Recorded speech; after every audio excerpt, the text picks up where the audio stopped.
E aí pessoal, tudo bom? Então, aproveitando que a gente está aqui no fim do semestre, estou gravando esse vídeo aqui, me valendo de uma metodologia ativa de ensino que é a sala de aula invertida, para passar para vocês algumas informações que vão ser necessárias para a gente realizar aí nossas últimas discussões, nosso último debate avaliativo desse semestre, agora no finalzinho da terceira etapa, né?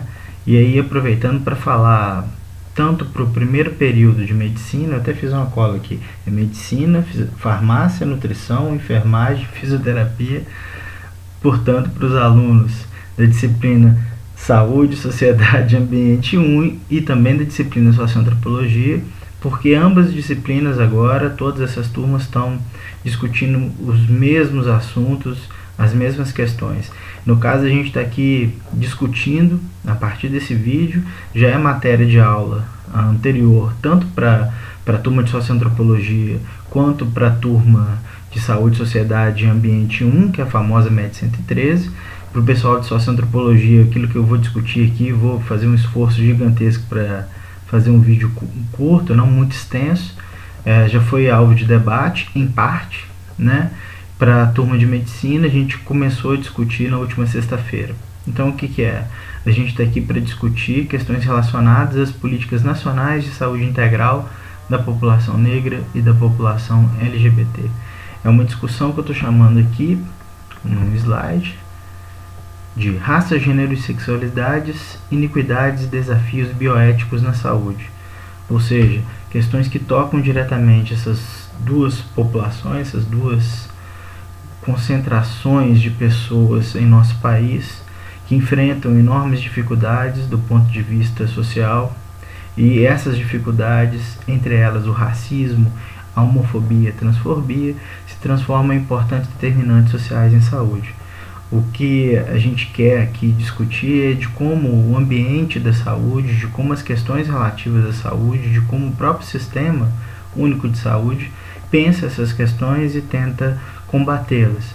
Aí tem algo muito interessante que é colocado por uma autora chamada Nádia Kovalan, que identifica essas questões como iniquidades étnico-raciais, por exemplo.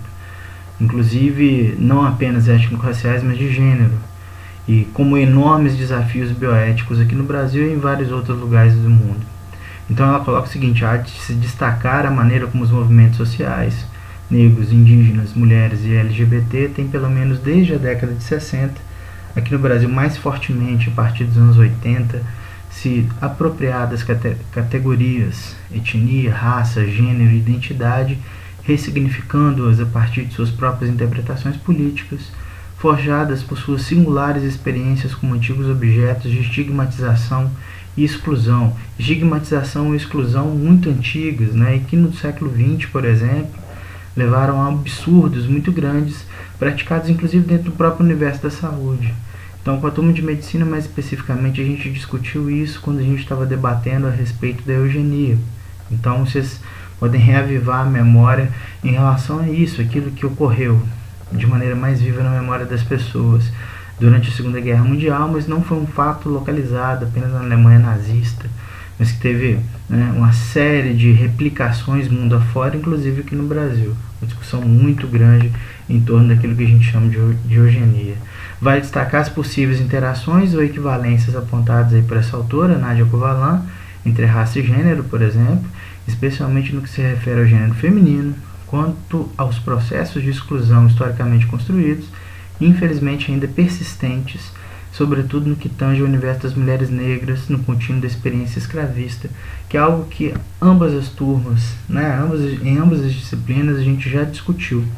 Né, o último debate com a turma de Socioantropologia, questões como essa apareceram, e nas nossas aulas da MED 113 também esse tipo de questão também foi ativada, digamos assim, em nossas conversas.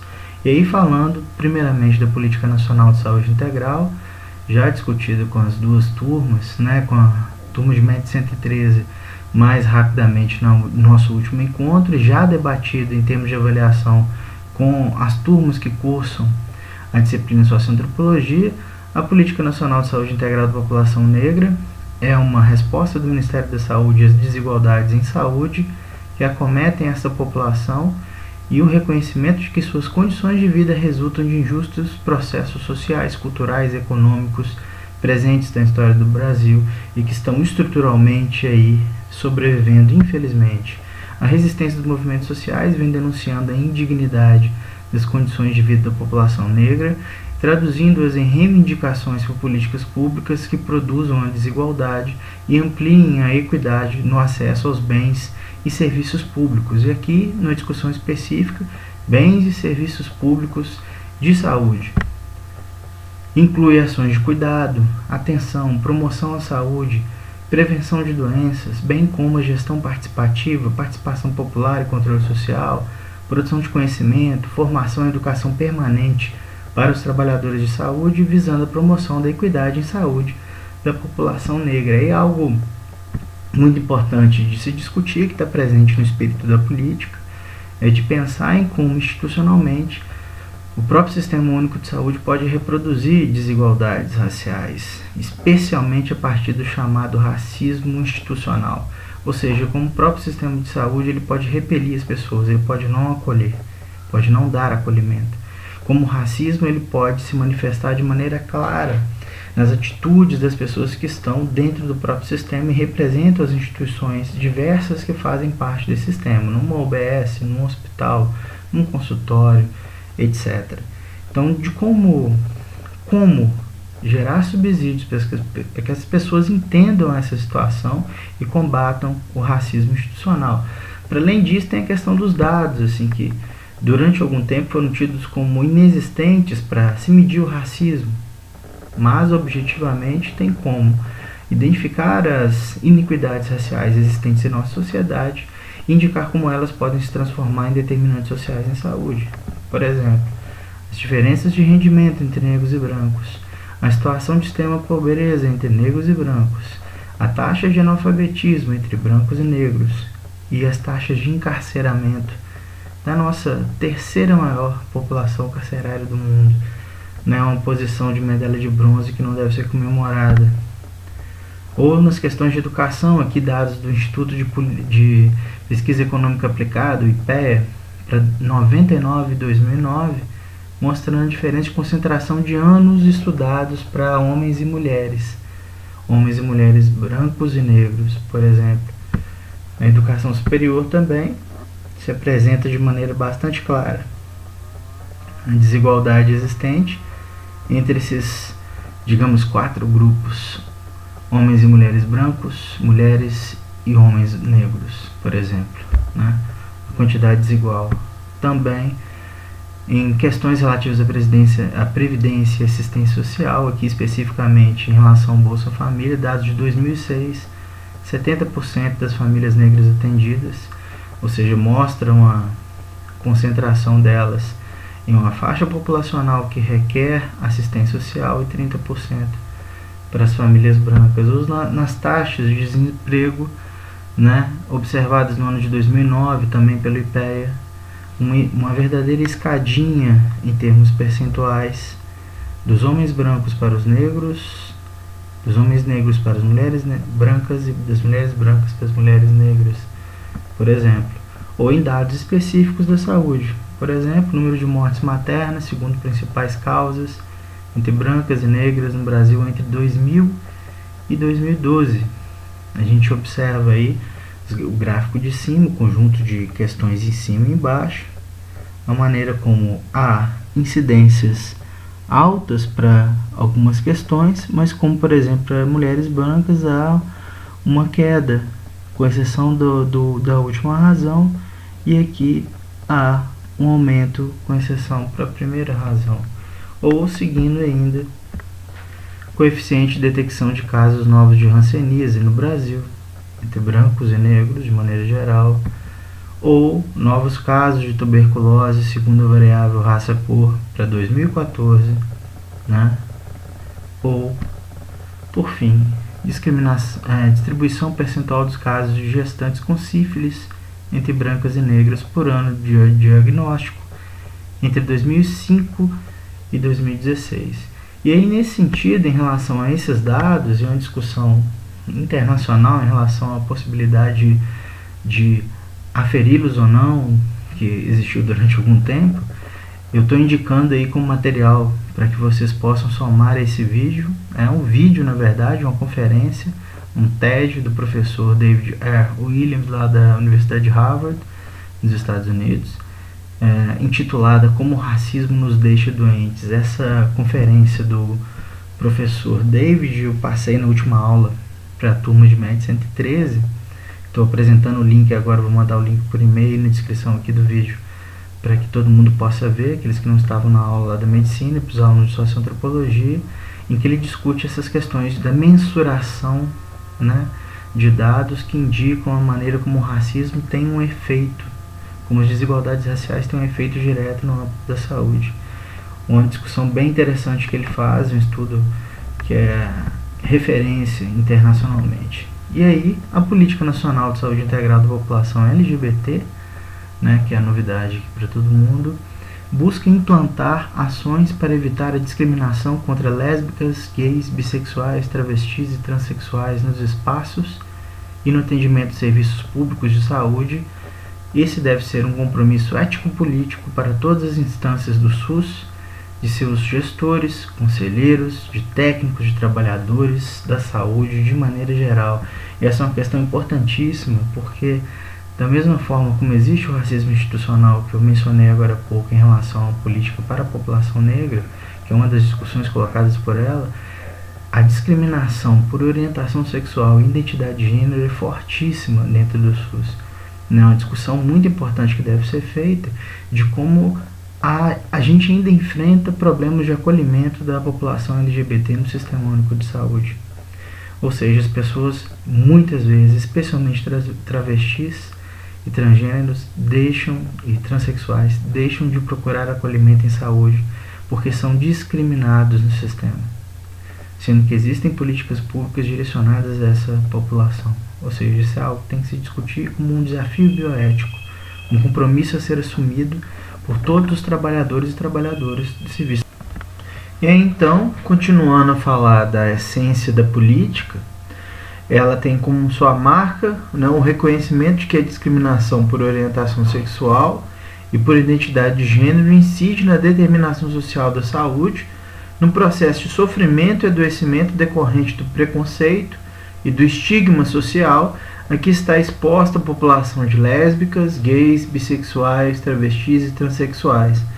A gente volta nessa questão, a maneira como o preconceito ele se transforma em um formador de processo de adoecimento de várias ordens diferentes, de várias naturezas diferentes, inclusive. E aí, prosseguindo nessas questões próprias da política, suas diretrizes e seus objetivos estão, portanto, voltados para as mudanças na determinação social da saúde, com vistas à redução das desigualdades relacionadas às saúdes destes grupos sociais. E aí a gente tem alguns dados que infelizmente ainda se reproduzem em relação à população LGBT no Brasil, especificamente, que são os números, por exemplo, de assassinatos. A gente tem aí um destaque infeliz para o Brasil nesse sentido. Em 2015, 318 assassinatos de pessoas LGBT. Em 2014, 326, né? Sendo que em 2015, destaque para os estados de São Paulo e Bahia. Mesma medida no ano de 2014. Ainda em relação a essa questão dos números, aí dados da Transgender Europe para assassinatos de transexuais entre 2008 e 2016, a gente tem aí as mortes por 1 milhão de habitantes e o Brasil está aí no topo mais uma vez, infelizmente, né? Aqui sinalizado com a cor marrom, né? Com mais de 3 assassinatos por 1 milhão de habitantes de pessoas transexuais. Outro número infeliz. Seguindo aí nessa estatística da morte, né? Que é provocada pela discriminação, a gente tem aí dados entre 2000 e 2017 com essas variações para cima, infelizmente, do número de assassinatos no Brasil de pessoas LGBTs. No ano de 2017, com 445 mortes registradas nesse sentido. E aí é uma coisa interessante pensar como é que o campo da saúde deve lidar com essas questões, tanto nas questões relativas ao acolhimento, que eu já falei delas, mas também de como o campo da saúde é importante como fonte de dados para a gente poder entender a dimensão da violência que é infligida a essa população, especificamente. Então é interessante pensar que hoje existe a obrigatoriedade, né, da notificação epidemiológica das violências interpessoais e auto-infringidas, por exemplo, que é uma fonte importante de dados para pensar isso. E a violência por homofobia está lá entre aquelas que devem ser registradas na ficha específica para relatar os atendimentos relativos a esse tipo de violência, né? Voltando para além disso, pensar como é que os profissionais da saúde eles têm que se preparar para entender a importância do registro dessas informações, de reportar essas informações para que políticas públicas possam ser criadas, né, construídas para combater esses problemas.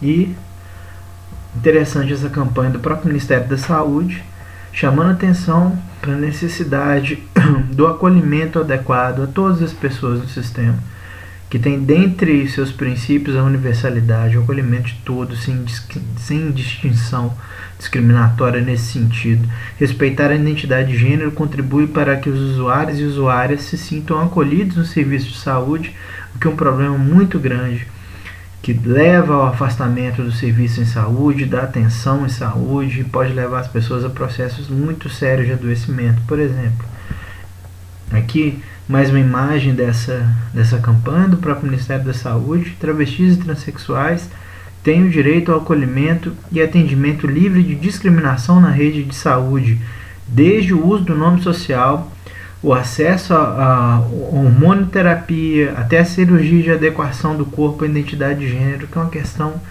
essencial para se discutir também. Ou seja, tem acesso aos tratamentos, aos procedimentos, etc. Existe uma política específica para isso. As pessoas têm direito a isso, né? E muitas vezes os próprios profissionais de saúde não têm conhecimento desses direitos. Aí, nesse sentido, o Ministério da Saúde, no ano passado, formulou esse web documentário chamado Pop Trans, que é bem interessante, que também estou indicando como material para a nossa discussão de semana que vem, que é possível, né, através de depoimentos de pessoas transexuais que são atendidas pelo Sistema Único de Saúde, de entender a necessidade, né, da cristalização dessas discussões e do fortalecimento dessas políticas dentro do próprio SUS. Um documentário muito bacana que eu estou recomendando aí para vocês. Aí beleza, de tudo isso, já finalizando aqui essa conversa virtual, neste vídeo, que eu ainda estou aprendendo a fazer essas coisas, a gente chega ao fim com uma atividade, ou seja, vocês vão receber aqui algo diferente daquilo que a gente tem feito normalmente nos nossos debates avaliativos. Geralmente a gente faz uma aula, discute aquele tema, marcamos o debate, e aí no dia da atividade eu jogo as questões, vocês têm um tempo para discutir, depois apresento as suas interpretações e a gente discute, etc. Aqui eu estou apresentando as questões antes, para que vocês possam se preparar durante esse tempo até a próxima aula e já tragam aquilo que vocês encontraram, aquilo que vocês interpretaram como possíveis respostas aos questionamentos que eu vou apresentar aqui, né? E os questionamentos eles são os seguintes: 1. Como as políticas voltadas à população negra e à população LGBT podem ser pensadas como instrumentos de promoção dos princípios de universalidade, integralidade e equidade, que são a base do SUS. É interessante pensar, por exemplo, que o princípio integralidade está no integral lá do título das políticas, Política Nacional de Saúde Integral da população negra, da população LGBT. Mas como é que eu penso os três princípios, o tripé norteador da existência do SUS? A partir dessas políticas, como é que vocês conseguem pensar isso, né? E, em segundo lugar, os profissionais de saúde com os quais vocês já têm contato, conhecem essas políticas, o que eles acham a respeito delas, né? Os meninos da medicina, né, as pessoas do primeiro período de medicina já estão no cenário de prática, né? Já estão nas unidades de saúde. E aí é um desafio para que vocês possam fazer um mapeamento dessas questões entre as pessoas com as quais vocês já lidam. A mesma coisa, os alunos dos demais cursos de saúde, farmácia, fisioterapia, enfermagem, nutrição. Pensar as pessoas próximas, às vezes até outros professores, se eles conhecem essas políticas e o que pensam a respeito. Mas questionar os profissionais com os quais vocês têm contato, para ver se eles têm domínio dessas informações de maneira bem, digamos assim, inicial, para que a gente tenha uma espécie assim de pré-levantamento, pré-mapeamento de como as pessoas estão pensando essas coisas, ok? E, por fim, uma terceira questão. Os serviços de saúde. Eu não renovei esse negócio, eu não acredito nisso. Consertado aqui com a máquina, cara. A terceira questão: como racismo e homofobia se apresentam como determinantes sociais em saúde? Quais as saídas para a mudança? O que vocês pensam a respeito disso? Lembrando que a gente discutiu essa questão dos determinantes sociais em saúde com o texto da professora Rita Barradas Barata a respeito da maneira como as desigualdades sociais em saúde fazem mal. Né? As desigualdades sociais fazem mal à saúde. A gente discutiu 2 capítulos do livro dela que dão apontamentos nesse sentido, né? Das teorias que pensam, os determinantes sociais em saúde. Aí, nesse sentido, voltando aqui a questão, como é que o racismo e a homofobia, e aqui podemos e devemos acrescentar, para além de homofobia, transfobia, como é que essas questões elas se transformam em determinantes sociais de saúde, se apresentam como determinantes sociais de saúde que acabam provocando problemas em saúde. E quais seriam as saídas para a mudança? Obviamente que aí as políticas elas estão indicando algumas saídas e tal, elas estão procurando isso, se apresentarem como instrumentos para promover as mudanças, mas eu quero que vocês pensem de maneira mais ampla, né? Dentro de tudo aquilo que a gente discutiu ao longo das 2 disciplinas, MED 113 e Socioantropologia, o que vocês estão pensando a partir de tudo aquilo que nós já discutimos e relacionando com essa temática que a gente está discutindo agora, ok? Se tiverem dúvidas em relação ao que fazer, por favor, manifestem por e-mail, né? Façam sinal de fumaça, mandem mensagens variadas pelo Facebook, pelo e-mail, etc. Para que a gente possa chegar no nosso próximo encontro e realizar uma boa discussão. Vai ser um debate mais livre nesse sentido, que vocês que vão trazer as respostas, né? A gente não vai só fazer os sorteios nem nada. Eu quero que vocês coloquem aquilo que conseguiram encontrar enquanto resposta para essas questões que estão sendo colocadas agora, ok? Espero que o vídeo ajude, espero que a gente possa ter um trabalho bacana a partir dessa nova metodologia aqui para fechar o nosso semestre. Abração para todo mundo.